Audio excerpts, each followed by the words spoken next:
Commission দিয়ে এই দেশে 80 লক্ষ মিটার আমদানি করেছে, কিন্তু গণপ্রতিরোধের কারণে তারা সেই মিটারগুলি এখনো ব্যবহার করতে পারে নাই।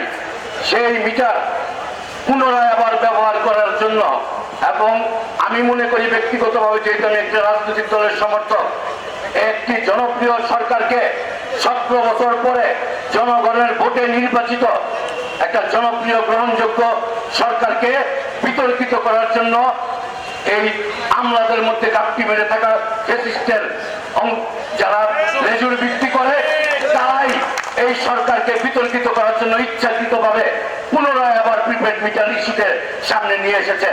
আমরা প্রিপেড মিটার লাগাইতে দিব না, দিব না, দিব না, এই কথাই আমাদের কথা। এই যে বিদ্যুতের বিল এসেছে, এই বিল 1000 টাকার বিল এসেছে 3000 টাকা, 3500, 4000 টাকা, যার 2000 টাকা তার এসে 7000 টাকা। বিল কেন অত বেশি আসলো?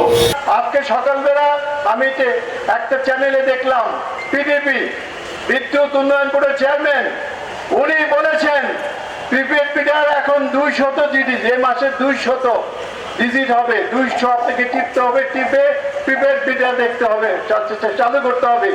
এবং সে বলছে যে ভবিষ্যতে অনেক সময় লাগবে এটা ঠিক করতে। তাহলে আমাদের কথা হচ্ছে, আমরা এই নষ্ট মিটার কেন ব্যবহার করব? আমরা এই নষ্ট মিটার ব্যবহার করতে চাই না, আর চাই না অগ্রিম টাকা দিয়ে। রাষ্ট্র তো গরিব হয়ে যায় যে অগ্রিম টাকা দিয়ে আমাদের বিদ্যুৎ চালাতে হবে, এটা আমরা করবো না।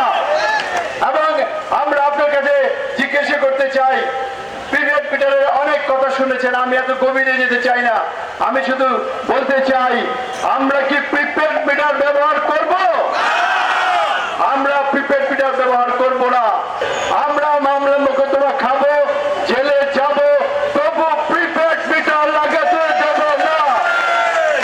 আজকে এই নাগরিক সমাজ থেকে, এই নাগরিক অধিকার ফোরামের পক্ষ থেকে আমরা যে ডাক দিয়েছি, এই ডাকে আমাদের কথা হচ্ছে, বিদ্যুতের অসাধু কর্মচারীদেরকে বলছি, ঠিকাদারদেরকে বলছি, আপনারা আমাদের বাড়িতে যাবেন না।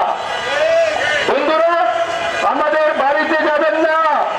আপনার আমার ভাই, আপনাদের সাথে আমরা দুর্ব্যবহার করতে চাই না, কোনো জায়গায় যাবেন না। আর যদি চায় প্রত্যেকটা বাড়ির মালিক নারায়ণগঞ্জবাসী, তাদেরকে ফিরিয়ে দিবেন।